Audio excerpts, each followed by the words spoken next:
Living in St. Louis, we all know what summer brings. Heat, Gina said it earlier, humidity, mosquitoes, but we adapt. I've adapted, for the most part. But there is one thing that I refuse to adapt to, and that is the utter, complete destruction of my lawn by moles.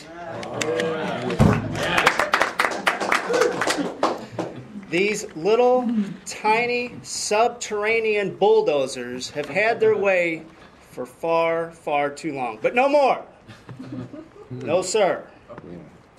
I have the ultimate solution. The time-tested, perfect, satisfying solution to eradicate moles once and forever. And when you hear the solution that I've come up with, you will want to hear more. You are going to want to hear what this is all about. But I think the place to start is, let's sort of do a review of all the different gimmicks and gadgets and products that we have been bamboozled by at hardware stores across the city and county. I brought a selection with me. The first one is the Victor mole trap. I think this is probably the most common. I think you've seen this on lawns across the county. Be careful. I will. I've practiced.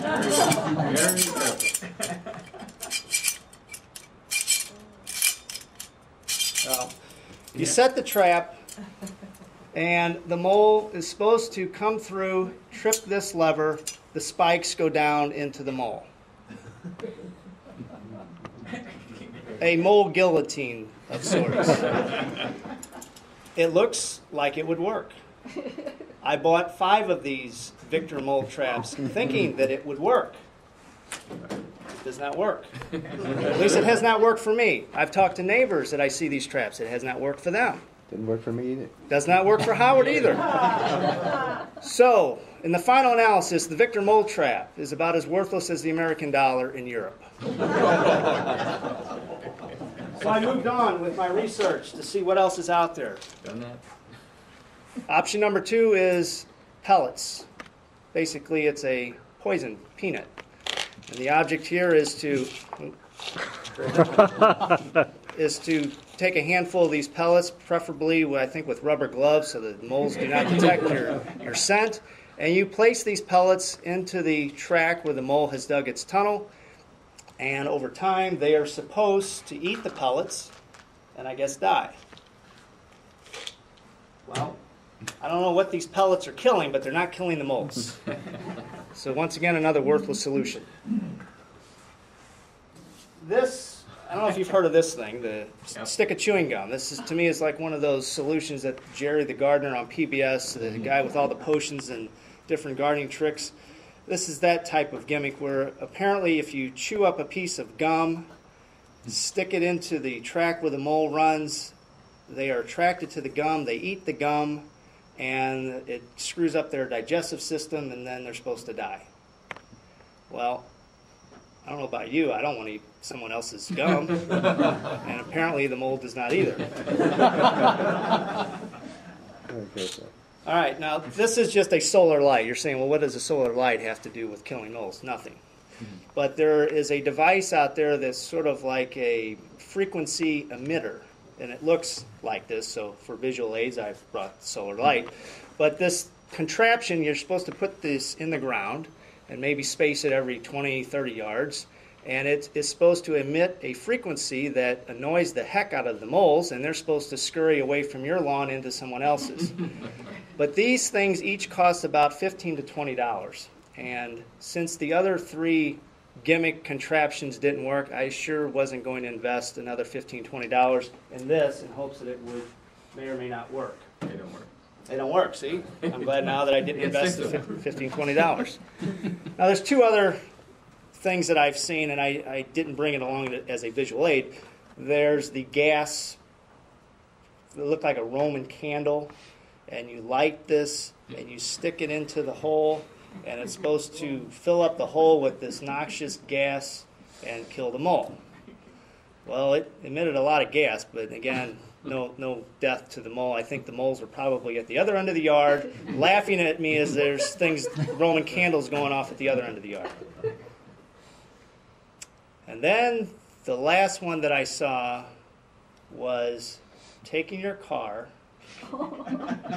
taking a long tube and hooking it to the tailpipe of your car, running that into the ground, starting your car, and gassing them that way. Please. I do have some pride. My neighbors are not going to see me with my car with a pipe trying to kill a mole. But I don't have that much pride. You've all seen the movie. Now this is my solution. This is where I come in with my time-proven solution. You have all seen the movie Walking Tall. Sheriff Buford Pusser, he had the stick. Dirty Harry had the Magnum 44. I've got the hammer. I've got the hammer, people. Let me show you how this works. There's that show, Be Smarter Than a Fifth Grader, or Are You Smarter Than a Fifth Grader? I could care less about being smarter than a fifth grader. My goal is to be smarter than a mole. And I have done the research, and I have found out that moles basically are active between 9 and 11 in the morning. So I figured that I will go out and I will mash down all the mole trails. This is what I do. I mash them down. I will go out and monitor any new activity between 9 and 11. And it is amazing. That is the magical time.